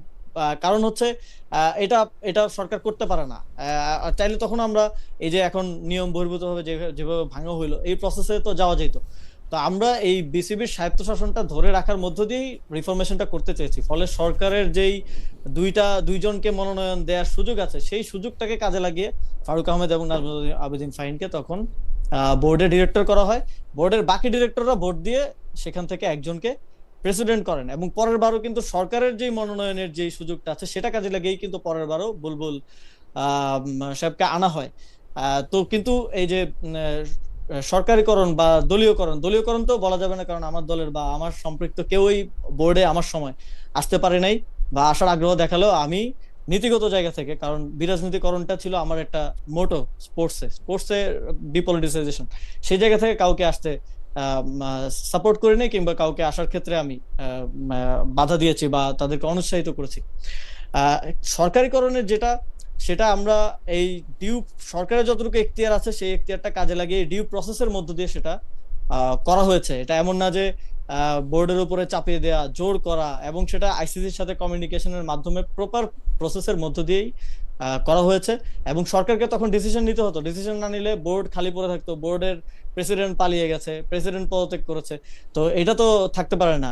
আপনি যখন সরকারে থাকেন ইউ হ্যাভ টু গভর্ন, মানে you have to take decisions. বিসিবির ইলেকশনটা মানে সর্বশেষ ইলেকশনটা যেটার ক্ষেত্রে সেইটা সম্পর্কে আপনি আসলে কি বলবেন, যে মানে বিসিবির ইলেকশনে যেটা, এইটা বিসিবির প্রথম ইলেকশন যেটা একদম 100% অ্যাজ পার বিসিবির কনস্টিটিউশন এন্ড আইসিসি গাইডলাইন অনুযায়ী হয়েছে। বিসিবিতে এর আগে একবারও আইসিসির গাইডলাইন এবং বিসিবির যে কনস্টিটিউশন আছে সেই কনস্টিটিউশন অনুযায়ী ইলেকশন হয় নাই। এর আগে যতবার কাউন্সিলর আসছে, আওয়ামী লীগ যখন ক্ষমতা ছিল তখন আওয়ামী লীগের জেলা সভাপতিকে কাউন্সিলর করে পাঠানো হয়েছে, বিএনপি যখন ক্ষমতা ছিল তখন বিএনপির জেলা সভাপতিকে কাউন্সিলর করে পাঠানো হয়েছে, যখন স্বৈরাচারের ছিল তখন তাদের পছন্দের লোককে না, কাউন্সিলর সেটাও করে নিয়মের পাঠানো মধ্যেই হয়েছে। করা হয়েছে, But- নিয়মের বাইরে না। মানে না, সেটা মানে আপনি যে সেটা- নিয়মের মধ্যে সেটা- করতেছেন, এইবারের সাথে সেটা নিয়মের পার্থক্য মধ্যে হচ্ছে যে করা হয় নাই খালেদ ভাই, যে নিয়মের মধ্যে সেটা করা হয়। নিয়মের মধ্যে করা হয় নাই। কারণ আমি বলি, বিসিবির কনস্টিটিউশনে লেখা আছে যে আপনি স্পোর্টস কমিটির বাইরে কাউকে আপনি কাউন্সিলর করতে পারবেন না। তো যে জেলার সভাপতি আওয়ামী লীগের বা বিএনপির, সে তো স্পোর্টস কমিটির কেউ না, তো তাকে তো কাউন্সিলর করা হয়েছে, বাট সেটা কেউ চ্যালেঞ্জ করে নাই তখন, আর বা চ্যালেঞ্জ করার সাহস পায় নাই। বাট আমার সময় আমি অ্যাজ পার কনস্টিটিউশন কাউন্সিলর আনার চেষ্টা করেছি, এবং সেখানেই প্রথম বিরোধটা তৈরি হয়েছে, যখন ডিসির সাথে পরামর্শ করে বা সুপারিশ করে বিএনপির একজন বড় নেতার নাম সেখান থেকে পাঠানো হইলো, যখন সেটা মন্ত্রণালয় অ্যাকসেপ্ট করলো না বিসিবির কনস্টিটিউশন অনুযায়ী, বা বিসিবি অ্যাকসেপ্ট করলো না তার কনস্টিটিউশনে যেটা আছে যে স্পোর্টস কমিটি থেকে পাঠাতে হবে, তখনই কিন্তু বিরোধটা তৈরি হয়। তখনই কিন্তু বিএনপি নেতারা রাগ করেন যে আমার ছেলের নামটা দিল, নামটা বিসিবি অ্যাকসেপ্ট করলো না, এটা আসিফ মাহমুদের জন্য হয়েছে। বাট এটা তো বিসিবির কনস্টিটিউশনে লেখা আছে যে আপনি স্পোর্টস কমিটির বাইরে কাউকে কাউন্সিলর হিসেবে অ্যালাউ করতে পারবেন না। আহ, এখন আপনার কথাটা যদি আমি মানে আমি আপনার সব কথাই মানি, তো এইটাও যদি মানি, তাহলে কি এইটা যে বিসিবির মানে যেটা গঠনতন্ত্র সেটা কি এমনভাবে করা কিনা যে যখন যারা ক্ষমতা থাকবে, অর্থাৎ আপনি ক্ষমতায় থাকলে আপনার পছন্দের লোককে বিসিবি প্রেসিডেন্ট করতে পারবেন, আপনার পছন্দের লোকজনরে আপনার বিসিবি ডিরেক্টর করতে পারবেন, আপনার আমি যদি আপনাকে একটু মনে করা দিই যে জুলাই আন্দোলনে যেটা প্রচলিত সিস্টেমের বিরুদ্ধে নতুন বন্দোবস্ত করার কথা, সে রাষ্ট্র মেরামত করা, রাষ্ট্র সংস্কার করা, সেই ক্ষেত্রে আপনি বিসিবির ক্ষেত্রে তো আপনি এটা করেন নাই। মানে অ্যাবসলিউটলি জনাব আসিফ মাহমুদ সজীব ভাই, আপনি হয়তো মানে আমি জানি না, মানে আপনার ইচ্ছাতে, মানে যারা যারা বিসিবির পরিচালক হয়েছেন, প্রেসিডেন্ট হয়েছেন, সেটা স্রেফ আপনার ইচ্ছায় হয়েছে, মানে আর্গুমেন্ট হচ্ছে এরকম। খালেদ ভাই, আমার ইচ্ছে হলো আমার বাপ মামা চাচা কেউ হইতো না, তা তো আপনি পারবেন না, মনে করেন যে আপনি তো কারো একটা সামনে আনতে হবে। ইভেন না হইছে না, বাপ ছেলেরা হইছে না, বাপের দোয়া কমিটি হইছে না। আপনি দেখেন, আমি যখন ফারুক আহমেদ যখন আসেন, আমি ইভেন আপনি তামিম ইকবালকে যদি কখনো জিজ্ঞেস করার সুযোগ হয়, তাকে জিজ্ঞেস করবেন যে তাকে ফোন দিয়ে আমি জিজ্ঞেস করেছিলাম কিনা যে ভাই, who will be the best choice for BCB now, and he said Farooq Ahmed's name, and আরো 10টা লোক যারা স্টেক হোল্ডার, তাদের সাথে আলোচনার ভিত্তিতে আমি সিদ্ধান্তগুলো নিয়েছি। এটা কোনো অটোক্রেটিক ওয়েতে আমি ডিসিশনটা নেই নাই, স্টেক হোল্ডারদের সাথে প্রপার কাউন্সেলিং এবং আলোচনার মাধ্যমে ডিসিশনটা আমি নিয়েছি সে সময়। আর দেখেন, বিসিবিতে আমাদের সময় যে নির্বাচন হয়েছে 25 জন ডিরেক্টর এসেছে, কারো সাথে নট এ সিঙ্গেল পার্সন আমার ব্যক্তিগত সম্পর্ক, পূর্ববর্তী সম্পর্ক, কিংবা আমি এখন যে পার্টিতে আছি জাতীয় নাগরিক পার্টি কিংবা জামায়াতে ইসলামী, আমাদের জোটের যে পার্টি আছে বা অন্যান্য পার্টি, কারো কোথাও থেকে একটা লোক আছে, একটা লোকও নাই এখানে। প্রপার স্পোর্টস অ্যাফিলিয়েটেড যারা, বাংলাদেশের প্রথমবারের মতো বাংলাদেশের কোনো এক্স ক্যাপ্টেন এবং পলিটিক্সের বাইরের কেউ আইসা বিসিবিতে প্রেসিডেন্ট হইতে পারছেন। এর আগে যারা আসছেন সবাই আসছে হচ্ছে এই যে রাষ্ট্রপতির ছেলে আসছিলেন, পাপন সাহেব যিনি ছিলেন, এর আগে বিএনপি থেকে লবি সাহেব ছিলেন, তিনি বিএনপির এখন এমপি। তো সবসময় রাজনৈতিক ব্যক্তিরা ছিলেন। প্রথমবার আমি প্রেসিডেন্ট, এই যে সিস্টেমের বিরুদ্ধে প্রথমবার আমি একটা প্রেসিডেন্ট সেট করেছি যে একজন খেলোয়াড়, একজন ক্রিকেট সংশ্লিষ্ট ব্যক্তি না, যাই হোক, সেটা ঠিক করেছেন আপনি, মানে হিসাবে আপনার ঠিক করার কথা কি না সেটা আমি বলতে চাইছিলাম। আপনি একজন মন্ত্রী, আপনি যদি এখন বিসিবির কে সভাপতি হবে সেটা ঠিক করে দেন।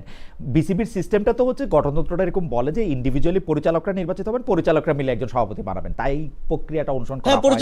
পরিচালকরাই নির্বাচিত, মানে সেটা হচ্ছে যে আপনাকে দেখেন, আপনার কথা ফারুক আহমেদ, রাইট, ফারুক আহমেদকে ডিরেক্টর করা হলো, 10 জন পরিচালক কিন্তু ভোট দিয়েছেন, ভোট দিয়ে ফারুক আহমেদকে ডিরেক্টর থেকে প্রেসিডেন্ট করেছেন।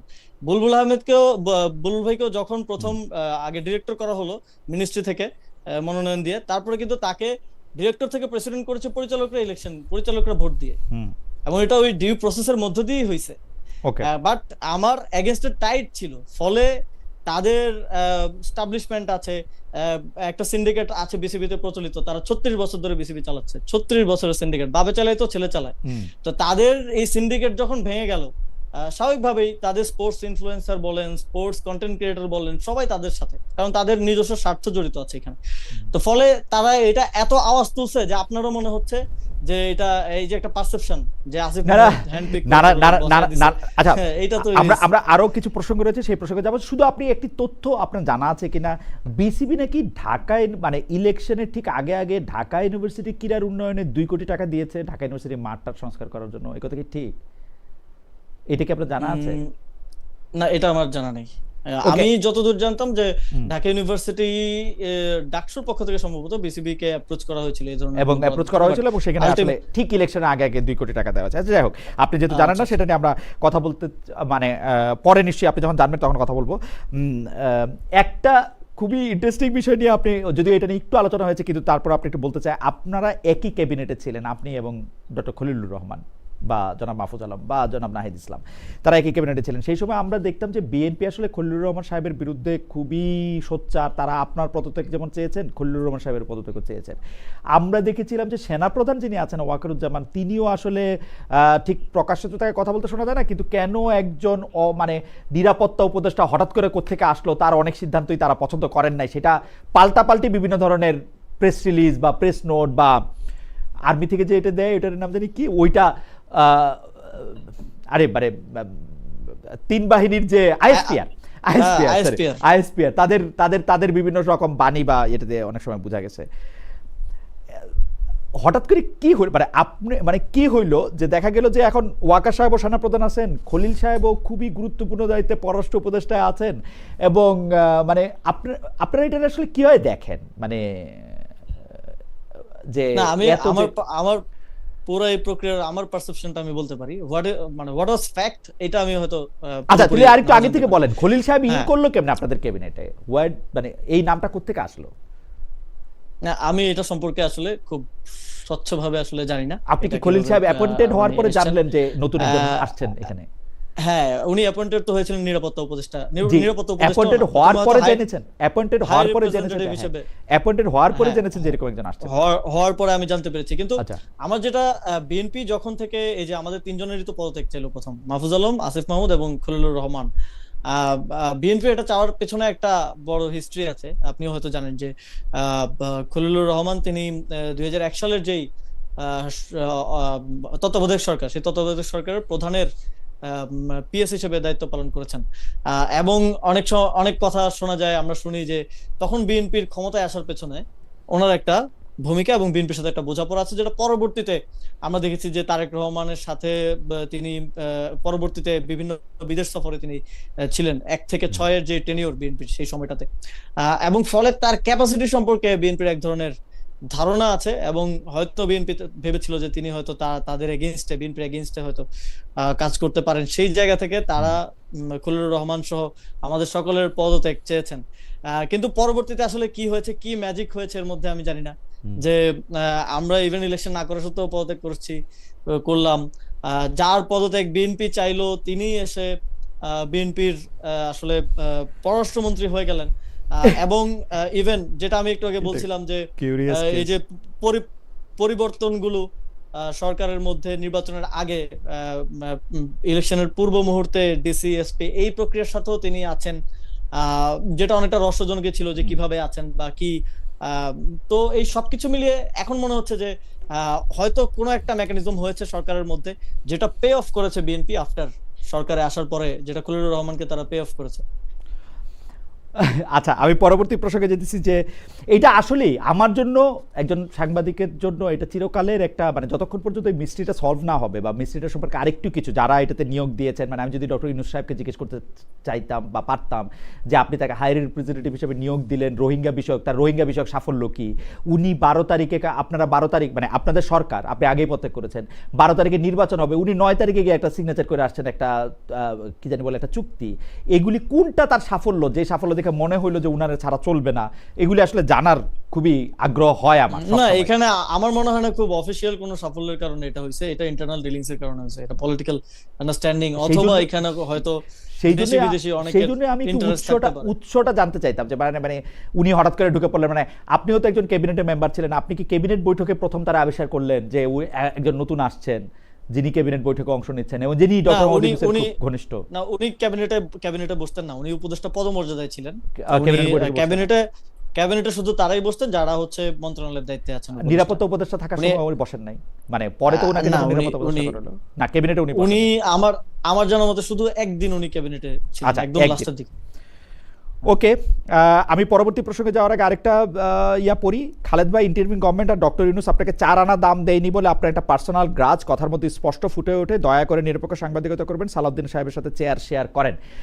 আমি এটা নিয়ে দুইটা কথা বলতে চাই। এখানে একজন সাবেক উপদেষ্টা বসে আছে, ডক্টর ইউনূস সরকার আমাকে দাম দিয়েছে কি দেয় না এটা উনার সাথেও আপনারা চেক করতে পারেন, ডক্টর ইউনূসের সাথেও চেক করতে পারেন যদি আপনাদের কোনো ক্ষমতা থাকে আর কি এটা বা তাকে রিচ করার। আর 2 নম্বর হচ্ছে সালাউদ্দিন সাহেবের সাথে আমি চেয়ার শেয়ার করি না, আমি এখানে এটা বলতেছি সালাউদ্দিন সাহেব আমার সাথে তার চেয়ার শেয়ার করেছেন। হয়, নেক্সট প্রসঙ্গে যাই। আমি ডিপ স্টেট নিয়ে একটু আপনাকে জানতে চাই যে ডিপ স্টেটটা মানে ডিপ স্টেট এই কথাটা আমরা অনেকভাবে অনেক রকমভাবে শুনি।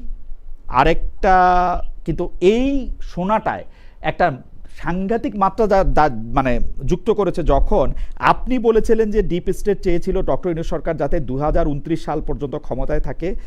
এইটা আপনি স্বাধীনতা দিবসে আপনি একটা বক্তব্য বলেছেন, পরে অনেকবার আপনি অনেক প্রশ্ন করেছেন। আমি স্পেসিফিক প্রশ্ন করতে চাই, ডিপ স্টেট যদি চায় তাহলে আপনারা থাকলে, মানে ডক্টর ইউনূস সরকার থাকতে পারলো না কেন? রাজি হয় নাই ডক্টর ইউনূস থাকতে? ডিপ স্টেট বা যাদেরকে আমি বুঝেছি তারা যে শর্তে চেয়েছিল সেই শর্তে সরকার রাজি হয় না, বা এই শর্তে সরকার রাজি হয় নাই। এবং এই যে এই থাকার অভিলাষটা আমার মনে হয় না এই সরকারের একটা বড় অংশের ছিল। এই যে 5 বছর থাকতে হবে, 6 বছর থাকতে হবে, একটা ট্রানজিশনাল গভর্নমেন্ট, একটা সংস্কারের গভর্নমেন্ট থেকে গিয়ে একটা মানে অটোক্রেটিক গভর্নমেন্ট হয়ে উঠতে হবে, এই জিনিসটার অ্যাবসেন্স এই সরকারের মধ্যে ছিল, এবং কমিটমেন্ট ছিল টুয়ার্ডস সংস্কার, বিচার এবং ডেমোক্রেটিক ট্রানজিশন। ডিপ স্টেট বলতে আমরা যেটা বুঝি, ডিপ স্টেট বলতে আমরা যেটা বুঝি সেটা হচ্ছে ধরেন সামরিক বেসামরিক আমলারা, মন্ত্রীরা, সাবেক বর্তমান যারা আসলে ক্ষমতার সামনে দেশি বিদেশি, হ্যাঁ দেশি বিদেশি ক্ষমতার সামনে নেই, ক্ষমতার পিছনে আছে, তো তারা শর্ত দিয়ে ডক্টর ইউনূসকে 2029 পর্যন্ত রেখে দিতে চেয়েছিল, এটাই আপনি বুঝাতে চেয়েছেন? হ্যাঁ, এবং শর্তগুলি কি ছিল? যে শর্তগুলি ছিল ডক্টর ইউনূস সাহেব থাকবেন কিন্তু দেশ চালাবেন ওনারা। হ্যাঁ, যেটা 1/11 সরকারের সময় হয়েছে, কিংবা এখনো আমরা দেখছি যে বিভিন্ন কিছু তখন আমাদেরকে যে বিষয়গুলো করার জন্য বলা হয়েছিল সেই বিষয়গুলোই একটা সরকার যখন, বর্তমান সরকার যখন করছে, তখন আমি এটাও বলেছি যে এই যে 2/3 পাওয়া, এটার সাথেও ডিপ স্টেটের সম্পর্ক আছে, এটার সাথেও ইঞ্জিনিয়ারিং এর সম্পর্ক আছে। এবং ফলে আমি যখন দেখি যে যে বিষয়গুলো আমাকে বা আমাদেরকে বলা হয়েছিল যে এইগুলো হইলে আপনারা থাকতে পারবেন, এগুলো যখন এই সরকার এসব করে, তখন আমার কাছে এটা অনেকটা স্পষ্ট হয়ে যায় যে তাদের সাথে একটা বোঝাপড়ার মধ্য দিয়েই এই সরকারটা পরিচালিত হচ্ছে। দুই একটা বলবেন যে মানে যেটা দেখে আপনার কাছে মনে হচ্ছে যে এই যে ধরেন আমি যদি জাস্ট একটা এক্সাম্পল দিই, যে অ্যাসালামের পুনর্বাসন করা বাংলাদেশের আর্থিক খাতে, জাস্ট একটা এক্সাম্পল, এর বাইরে আরো অনেক কিছু আছে।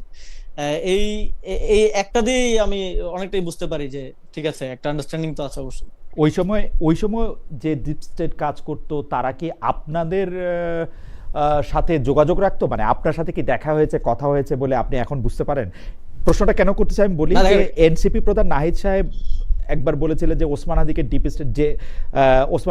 ডিপ স্টেট হত্যা করিয়েছে, সেই ডিপ স্টেট আর আপনার বলা ডিপ স্টেট কি অভিন্ন নাকি আলাদা? অনেক এটা একটু বললে তারপর পরেরটা বলি। না, কে হত্যা করেছে সেটা তো আমরা জানি না, এটা একটা ধারণা প্রসূত জায়গা থেকে বলা, অথবা হয়তো উনি কোনো হিন্ট পেয়েছেন বা কিছু। এবং এখানে এই যে দেখেন আরেকটা বিষয় ছিল সেখানে, এই যে গুমের যে বিষয়টা, এখন আমরা দেখলাম যে গুম অধ্যাদেশ, গুম কমিশন অধ্যাদেশ, গুম প্রতিকার অধ্যাদেশ বাতিল করে দেওয়া হলো। আমাদেরকে তখন এটাও বলা হয়েছে যে এই যে গুম টুম যা হয়েছে এগুলা নিয়ে বেশি কিছু আসলে করা ঠিক হবে না, এগুলা নিয়ে এই জায়গাগুলোতে কম্প্রোমাইজ করতে পারলে তারা এই সরকারকে রাখবেন। এই যে ডিপ স্টেট বলতে আমরা যাদেরকে বলতেছি তারা তো মানে আপনাকে অ্যাপিয়ার করে না। আচ্ছা, মানে কোন একটা তথ্য দেওয়া বা কোন একটা কাউরে দিয়ে বলানো বা কিছু বলানো, রাইট, বিভিন্ন ওয়েতে আসলে ওয়ার্ক করে। জুলাই আন্দোলনে যারা ফ্রন্টলাইনার ছিল তাদের সাথে কি তাদের রাজনৈতিক দল গঠনের সময় বা শেখ হাসিনা বিরুদ্ধে আন্দোলনের সময় তাদের জন্য কি ডিপ স্টেটের কোনো প্রেসক্রিপশন ছিল, বা আপনি কি সেই সময় কোনো কিছু ফিল করছেন যে ডিপ স্টেট চাইতেছে না যে শেখ হাসিনাকে ক্ষমতায় রাখতে? ওরকম কোনো কিছু মনে হয়েছে? দেখেন, আমরা যখন আন্দোলনটা শুরু করি এটা অনেকটা কোটা সংস্কারের জন্য আন্দোলনটা প্রথমে শুরু অনেকটা না পুরোটাই, এবং ইভেন পুরোটাই এবং পরেও আমাদেরকে সাপোর্ট দিয়েছে এরকম অনেক লোকজন প্রথম দিকে বলছে এটা ভারতের আন্দোলন রয়ের এক ধরনের সংশ্লেষণ এখানে থাকতে পারে, বিভিন্ন ধরনের কথা। এটা খুবই অর্গানিক ভাবে আন্দোলনটা হয়েছে, এবং কখনো কোনো ডিসিশন, বড় ডিসিশন নেওয়ার ক্ষেত্রে আমার এমন কোন মনে হয় না যে রহস্যজনক কেউ এসে আমারে বলতেছে যে আসিফ এই ডিসিশনটা নাও, বা রহস্যজনক কোনো জায়গা থেকে কোনো একটা সাপোর্ট আসতেছে। তো এটা খুবই অর্গানিক ভাবে আন্দোলনটা হয়েছে। এটা যে অনেক ক্ষেত্রে বলা হয় যে এটা অনেক ইনভেস্টমেন্ট করে ডিপ স্টেট বা অমুক তমুক ইয়ে করে এটা করা হয়েছে, এরকম কিছু না। এটা খুব অর্গানিক একটা মুভমেন্ট আমার মনে হয়েছে, এবং এটা অনেকটা আমরা যারা লিডারশিপেও ছিলাম তারা অনেকটা স্রোতের মধ্য দিয়ে গেছি, যে জনগণের আকাঙ্ক্ষাটা মুখ দিয়ে আপনারা বলা তো এতটুকুই আন্দোলনটা আমাদের কোটার রোল ছিল। জন্যই করতেছিলেন, তাই তো? জি, আমরা আন্দোলনটা করার জন্যই করতেছিলাম। প্রথম যখন আন্দোলনের ট্রানজিশনটা শুরু হয়, সেটা শুরু হয় আবু সাইদকে হত্যার মধ্য দিয়ে। হুম। আমার একদম স্পেসিফিকলি সেই দিনগুলি মনে আছে কেন, কারণ এই কোটা আন্দোলন নিয়ে, যখন কোটা আন্দোলনটা আসলে মানে 5ই জুলাই 2024 আমি কোটা নিয়ে প্রথম একটা মানে আপনাদের দাবির যৌক্তিকতা নিয়ে একটা প্রথম টক শো করি। ওটার মধ্যে ডক্টর আসিফ নজরুল উপস্থিত ছিলেন, এদিকে এদিকে আওয়ামী লীগের পরিকল্পনা মন্ত্রী জনাব আব্দুল মান্নান উনি ছিলেন। কিন্তু তখনও মানে এই আন্দোলনটার মধ্যে কোটা তারা করা হবে কি করা হবে না, আপনি ঠিকই বলেছেন। এখন যারা আপনাদের অনেক বেশি সমর্থন করেন তারা বলেছিলেন যে এটা একটা ইন্ডিয়ার ষড়যন্ত্র অন্যদিকে মুখ ফেরানোর জন্য। আপনারা আবু সাইদ মারা যাওয়ার পরে বা আবু সাইদকে খুন করার পরে, আবু সাইদকে হত্যা করার পরে আপনারা বুঝতে পারলেন যে এইটা এখন সরকার পতন আন্দোলনের দিকে যেতে হবে, তাই তো? মানে আমি যদি আবু সাইদকে আবু সাইদকে হত্যা করার পরে একটা জিনিস আমরা ক্লিয়ারলি বুঝতে পারলাম যে এটার কোটার মধ্যে সীমাবদ্ধ থাকার সুযোগ নাই। আমাদের অবশ্যই বিচারের দাবিতে আন্দোলনটা করতে হবে, এবং আপনারা পরে দেখেছেন যে সময়ের ধারাবাহিকতায় 9 দফা এসছে, আমরা সংশ্লিষ্ট মন্ত্রীদের পদত্যাগ চেয়েছি এবং বিচার চেয়েছি, এবং সেটা আরো আন্দোলনের ধারাবাহিকতায় যখন ম্যাসাকার শুরু হলো, যখন শত শত হাজার হাজার মানুষকে হত্যা করা শুরু হলো, তখন এটা এক দফায় রূপ নিল, এবং এটা আলটিমেটলি সরকার পতনের দিকে গেল। আমাদের একজন দর্শক জহিরুল ইসলাম শেখ তিনি বলেছেন যে কুমিল্লার 2 মোস্তাক এক হয়েছে বাহ বাহ বাহ, কুমিল্লার 2 মোস্তাক এক হয়েছে বাহ বাহ বাহ বাহ। বোধহয় আপনাকে আর আমাকে মিন করেছে। হ্যাঁ, আমার বাড়িও তো কুমিল্লা, মোস্তাক, কুমিল্লার 2 মোস্তাক বলতে বোধহয় আমাকে আর আপনাকে বোঝানো হয়েছে। যাই হোক, আমি পরবর্তী প্রসঙ্গে আসি যে ডক্টর ইউনূস সরকারের সময় এনসিপি মবের প্রতিবাদ করেছে কিনা আমি খুব স্মরণ করতে পারি না, মানে কিন্তু সম্প্রতি মবের মাধ্যমে একজন পীরের অনুসারী বা পীরকে হত্যার ঘটনায় আপনারা মবের বিরুদ্ধে কথা বলেছেন, মব থামাতে স্বরাষ্ট্রমন্ত্রীকে আহ্বান জানিয়েছেন। সেই সংবাদ বিজ্ঞপ্তিতে আপনারা এই বিএনপি সরকারের সময় নানামুখী মবের সমালোচনা করেছেন, কিন্তু পীর হত্যার মামলা যেটা হয়েছে সেটা দেখা গেল যে কুষ্টিয়ার পীর হত্যায় জামায়াত খেলাফতের নেতৃত্বে হামলা চালায় 2 শতাধিক লোক, এমন খবর সামনে এসেছে। মব নিয়ে এই জামায়াত খেলাফত সহ জোটসঙ্গী অন্যান্য দলকে আপনি কিছু বলেছেন কিনা বা আপনাদের মধ্যে আলোচনা হয়েছে কিনা? না, আমরা এই যখন অন্তর্বর্তীকালীন সরকার ছিল তখন আমার মনে পড়ে যে তখনও এনসিপি প্রতিবাদ করেছে, এবং এনসিপিতে যারা পরিচিত তারা মাঝে মধ্যে ফোন করে জিজ্ঞেস করতো যে এইটা যে হইলো এটা নিয়ে সরকার কি ব্যবস্থা নিচ্ছে, বা কি সরকারের স্ট্যান্ড এই মবগুলো নিয়ে। এবং এখন কার যেই ঘটনা, এটা নিয়ে এনসিপি বরাবরের মতোই মবের বিরুদ্ধে তার অবস্থান জানাচ্ছে, এবং আপনারা দেখেছেন যে বারবার এই যে মাজারে হামলা ভাঙচুর এগুলো নিয়ে আমরা আমাদের বিভিন্ন বা আমাদের পার্টির পক্ষ থেকে বিবৃতিতে আমরা জানিয়েছি, আমাদের বক্তব্যে আমরা জানিয়েছি। এবং এই যে ঘটনাটা, এটা এখন এভাবে বলা ঠিক হবে না যে কে জড়িত, কারণ মামলায় যে কেউ যে কারো নাম ঢুকাতে পারে। আমাদের জোট সঙ্গীদের যদি কেউ সত্যি জড়িত থাকে, তাহলে যেই জড়িত থাকুক, আমার পার্টিরও যদি কেউ জড়িত থাকে, তাহলে আমি চাইবো এটার প্রকৃত বিচার হোক এবং সে শাস্তির মুখোমুখি হোক। এবং এটা সরকার এই জিনিসটা করার ক্ষেত্রে যদি আমাদের কোনো সহযোগিতার প্রয়োজন হয়, সেটাও করতে আমরা প্রস্তুত আছি। আমরা প্রপার ল এন্ড অর্ডারের যে বাস্তবায়ন সেটা চাই, কিন্তু একই সাথে অন্তর্বর্তী সরকারের সময় মব আর আন্দোলনকে এক ধরনের গুলিয়ে ফেলার এক ধরনের ইয়ে আমরা দেখেছি। এবং আওয়ামী লীগের দিক থেকে তো মাঝে মধ্যে এটাও বলা হয় যে জুলাই গণঅভ্যুত্থানও একটা মব ছিল। তো এই ডিমার্কেশনটা বোঝাটা জরুরি। এইখানে সংজ্ঞায়িত করার ক্ষেত্রে এক ধরনের পলিটিক্স করা হয় বলে আমাদের মনে হয়, যে কোনটা মব আর কোনটা আন্দোলন এটাকে গোলায় ফেলা হয়েছে অনেক সময় আমাদেরকে ব্লেম করার জন্য কিংবা ছাত্রদেরকে ব্লেম করার জন্য। এবং এই যে যেটা বললাম যে আওয়ামী লীগও মাঝে মধ্যে বলে যে জুলাই গণঅভ্যুত্থানের একটা বিগার মব ছিল। না, জুলাই গণঅভ্যুত্থানের কথা আমরা না বলি, কিন্তু আমার কাছে মনে হয় যে আপনার মতো তীক্ষ্ণ একজন রাজনীতিবিদ বা নাহিদ ইসলামের মতো বা আপনারা যারা এনসিপি করছেন তারাও এইটার সংজ্ঞায়ন নিয়ে কথা বলেন, কিন্তু সত্যি সত্যি জনাব আসিফ বাবু, সজীব ভাই, আমি কিন্তু ডক্টর মোহাম্মদ ইউনূসের সময় আজকে অনুষ্ঠানটা শেষ পর্যায়ে আমি কিন্তু দেখা দিতে পারবো যে কোনটা আসলে মব, কোনটা আসলে কোনো মানে মব সন্ত্রাসী ছিল যেটাকে আপনারা সমর্থন করেছেন। আসলে আমরা আমরা মানে মানে সমর্থন করেছেন কোনোটাতে নিশ্চুপ থেকেছেন, যেটার ক্ষেত্রে আপনারা প্রতিবাদী হচ্ছেন এখন, মানে আমরা কোনোটাই সমর্থন করি নাই। আপনার যদি মনে পড়ে যে যখন প্রথম আলো এবং ডেইলি স্টারে হামলা হয়, আমাদের দুইজন নারী নেত্রী ওই আগুনের মধ্যে ডেইলি স্টারের অফিসের মধ্যে উঠে গিয়েছিলেন তাদেরকে উদ্ধার করার জন্য, এবং ওই পোড়া ছাইয়ের মধ্যে আমার মনে আছে আমরা আমাদের একদম টপ লিডারশিপ নাসিরউদ্দিন পাটোয়ারি, নাহিদ ইসলাম, আমি সহ আমরা নিজেরা গিয়েছিলাম তাদেরকে উদ্ধার করে আনতে, এবং ওইখান থেকে শহীদুল আলম সহ আপনারা বোধহয় একটা জিনিস জনাব আসিফ সজীব ভাই, আপনি তো গিয়েছেন বটেই, কিন্তু আপনি খেয়াল করবেন যে আপনি প্রথমা থেকে আপনার একটি বই বেরিয়েছে, সেটা নিয়েও কিন্তু অনেক রকম সমালোচনা হয়েছে দলের ভিতরে। আপনি এনসিপির পরে মানে যোগ দিয়েছেন, একজন উপদেষ্টা দলের ভিতরে হয় নাই, দলের ভিতরে হয় নাই, দলের বাইরে হয়েছে। না, আপনারা প্রথম আলো ডেইলি স্টারে গিয়েছেন, আপনাদের দলের অনেক নেতৃবৃন্দ কিন্তু ওই আন্দোলন, ওই আগুন, এগুলিকে সমর্থন জানিয়েছেন, আপনি ভালো করেই জানেন। কেউ ওই সোশ্যাল মিডিয়াতে এগুলি মুছে দিয়েছেন, কেউ করে রেখেছেন, এমনকি ছায়ানট, তারপরে হচ্ছে যে আমাদের কোনো নেতৃবৃন্দ জানান নাই, এবং অবশ্যই যদি জানাতো সেটা আমাদের চোখে পড়লে আমরা অবশ্যই তাদের বিরুদ্ধে ব্যবস্থা নিতাম, কারণ এটা আমাদের পার্টির পজিশন ক্লিয়ারলি হামলা চালানো উচিত, এটা আপনাদের নেতৃবৃন্দ বা আপনাদের হয়ে যারা ইলেকশন করছে তারা কেউ বলেন নাই? আমাদের কেউ বলেন নাই। ছায়ানটে হামলার পরে সেখানে তো আমাদের আহ্বায়ক গিয়েছেন এবং গিয়ে সেখানে তিনি কথা বলেছেন, কিন্তু ছায়ানটে হামলা চালানো উচিত বা এবার ছায়ানট বাদ থাকে কেন, সেটা আপনাদের কোনো কেউ বলেন? এটা আমাদের কেউ বলে নাই।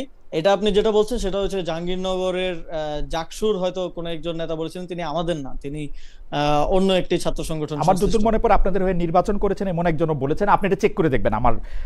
মানে আমি আর এতদিন আগের কথা আমি এটা বলতে চাই না, আপনাদের কেউ মানে যারা শাপলাগুলি নিয়ে ইলেকশন করেছেন এরকম একজন করেছেন এটা। হাওয়েভার আমার জানার মতো এমন কেউ করেন নাই। হ্যাঁ, আচ্ছা, আপনি এটা চেক করে দেবেন। আমার শেষ প্রশ্ন, একটা বিলের ব্যাপারে বা একটা বিল পাশের ব্যাপারে এনসিপি এবং জামায়াতে ইসলামীর মধ্যে একটু মতান্তর হয়েছে। মানে জামায়াতে ইসলামীকে ৭১ সালে পরাজিত শক্তিদের সাথে একই লাইনে নামটা বলা হবে কি হবে না, সেটার ক্ষেত্রে এনসিপি কোনো আপত্তি করে নাই, কিন্তু জামায়াতে ইসলামী শুধু আপত্তিই করে নাই, তারা বক্তব্য রেখেছেন ওয়াকআউটেরও একটা মোটামুটি কারণ এইটা ছিল।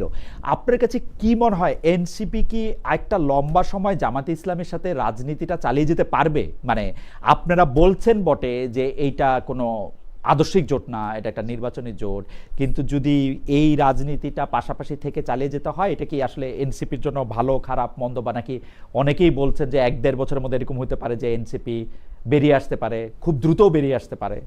আপনার কাছে কি মনে হয়, আপনি এনসিপির ভবিষ্যৎ কি দেখেন? আমরা আসলে এই জোটটা করেছি কিছু স্পেসিফিক ইস্যু এবং কিছু স্পেসিফিক বিষয়ের উপর ভিত্তি করে, যেমন সংস্কারের বিষয়ে আমাদের যে কালেকটিভ কমিটমেন্ট, ওই জায়গা থেকে এই জোটটা মানা হয়েছে, সংস্কার, বিচার, এই বিষয়গুলোর উপরে, এবং এইগুলো সমাধান করার জন্য, এবং এই বিষয়ে যে সরকার এখন পুরোপুরি ইউটার্ন নিল এক ধরনের, এবং সেটার জন্য আমাদের রাজনৈতিক লড়াইটাও আমরা মনে করছি যে এই বিষয়গুলোতে একমতের ভিত্তিতে যেহেতু জোটটা হয়েছে, আমরা একসাথে করব, এবং সেটা আমরা করে যাচ্ছি। এখন জোটের ভবিষ্যৎ কেউ বলতে পারে না যে কতদিন জোট থাকবে, কতদিন থাকবে না, কবে কি হবে, এটা কেউ এখন বলতে পারে না। বাট আমরা আমাদের এই যে রাজনৈতিক বিষয়গুলোর উপর ভিত্তি করে যে আমাদের যে জোটটা হয়েছে, সেই জোটটা এই বিষয়গুলো সমাধান করার জন্য আমরা এখন একসাথে রাজপথের কর্মসূচি, সভা, সেমিনার এগুলো করে যাচ্ছি। আচ্ছা, শেষ মন্তব্যটা পরে আপনাকে একটা ধন্যবাদ দেবো। আপনার যদি কোনো কিছু বলার থাকে আপনি দিলে বলবেন। জালাল আহমেদ, উনি বলছেন আপনি কিন্তু আসিফ সাহেবের সাথে খুব নমনীয়, কারণ কি? কারণ আমার আসিফ সাহেবকে খুব পছন্দ, সেজন্য। যাই হোক, জনাব আসিফ মাহমুদ সজীব ভাই, আপনি আপনার শেষ বক্তব্য যদি বলেন।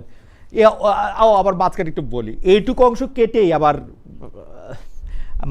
মানে এগুলি অনেকটা এগুলি আচ্ছা, হাওয়েভার কাটেন, অসুবিধা নাই। জনাব আসিফ মাহমুদ সজীব ভাই, আপনি আজকে মানে যদি আপনার দর্শকদের উদ্দেশ্যে বা কারোর জন্য কোনো কিছু বলতে চান, আপনি কনক্লুডিং লাইন বলতে পারেন। আমার আর কোনো প্রশ্ন নাই, আপনি অনেকগুলি প্রশ্নের জবাব দিয়েছেন এবং অনেকগুলি ব্যাপারে আমাদের যে ধারণাগত ধারণা ছিল সেক্ষেত্রে আপনার মন্তব্য আপনি জানিয়েছেন। না, আমাদের জায়গা থেকে জাতীয় নাগরিক পার্টি এবং জাতীয় নাগরিক পার্টির নেতৃবৃন্দ সবসময় জবাবদিহিতার ক্ষেত্রে, এবং আমরা যে মানুষদের জন্য রাজনীতি করি তাদের কাছে ক্লিয়ার থাকার ক্ষেত্রে কোনো সময় কোনো ধরনের কার্পণ্য করি না। আমাদের যত প্রশ্ন এসেছে সব প্রশ্ন আমরা সব সময় সাহসিকতার সাথে এবং সততার সাথে ডিল করার চেষ্টা করি, এবং এই স্বচ্ছতাটা রাখার চেষ্টা করি। যদিও আমাদের দিকে যে প্রশ্নগুলো আসে সেগুলো অন্যান্য কনভেনশনাল রাজনৈতিক দলগুলোর দিকে যায় না, তবে আমাদের থাকবে যে জনগণের সাথে আমাদের যে একটা প্রপার কমিউনিকেশন, এটা আমরা রাখার চেষ্টা করছি। এবং একসাথে আমি দেশবাসীকে আহ্বান জানাতে চাই, জাতীয় নাগরিক পার্টি আমরা একটা নতুন ফেজে যাচ্ছি। আমরা সদস্য সংগ্রহের মাধ্যমে এবং সারা দেশে যারা গণ্যমান্য গুরুত্বপূর্ণ ব্যক্তিবর্গ আছেন সবাইকে জায়গা করে দেওয়ার মাধ্যমে একটা শক্তিশালী এবং বাংলাদেশপন্থী একটা রাজনৈতিক দলে রূপান্তরিত হতে চাই। তো আমি বিশেষ করে ইউথদের এবং বাংলাদেশের সকল জনগণকে আহ্বান জানাতে চাই, আপনারা আমাদের সাথে আসুন, একসাথে আমরা একটা সুন্দর বাংলাদেশ গড়ি। আপনাকে অনেক ধন্যবাদ জনাব আসিফ মোহাম্মদ সজীব ভাইয়া। আপনার এবং আপনার দলের সাফল্য এবং আপনারা যেই বাংলাদেশের কথা আপনি এইমাত্র বললেন, সেই বাংলাদেশ আমরা সবাই দেখতে চাই। সেই বাংলাদেশ আমরা সবাই প্রত্যাশা করি। একটি ন্যায় বিচারের বাংলাদেশ আমাদের সবার প্রত্যাশা, যেখানে সবাই সবার মত আদর্শ পালন করতে পারবে কোনো রকম ভয় ভীতি এবং দ্বিধাদ্বন্দ্ব ছাড়া, এবং বিচারের ক্ষেত্রে সুবিচার পাবে। আপনাকে শুভেচ্ছা জানিয়ে দর্শকদের অনেক ধন্যবাদ। অনেক দর্শক আপনার সঙ্গে ছিলেন আজকে, তাদের সবাইকে ধন্যবাদ জানিয়ে আজকের অনুষ্ঠান এখানে শেষ করছি। আপনাকে অনেক অনেক ধন্যবাদ। আপনাকেও ধন্যবাদ খালেদ ভাই। জি।